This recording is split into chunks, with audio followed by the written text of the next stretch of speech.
reconnaissance? Are they being controlled right now, or is it just kind of a hold it? No, it's fully controlled from the GCM.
Last week, Holloman held a retirement ceremony for the MQ-1 Predator.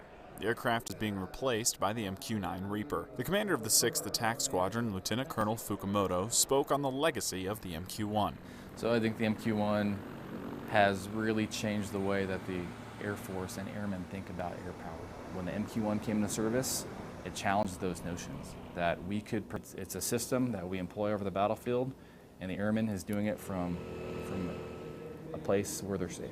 Lieutenant Colonel Fukumoto also gave his opinion on the MQ-1's impact over its lifespan. The impact that we have had in the MQ-1, the missions we've been able to fly, the troops we've been able to support is much more fulfilling, and it really connects me to the whole reason why most of us signed up to serve our nation in the first place. It wasn't to fly jets, it wasn't to fly faster or high or anything like that. It was to serve a purpose for our nation. And I've been able to do that in the last 12 years in the MQ-1. Finally, Lieutenant Colonel Fukumoto told us about his excitement as the 6th transitions to the MQ-9. The MQ-9 is really the big brother of the MQ-1. A lot of similarities between the two platforms, but it's more capable. It flies faster, it flies a little higher, it's got more weapons on board. So it provides more capability to the combatant commands, it provides more capability to support the ground forces. So I'm excited to transition our squadron to offer more to the fight.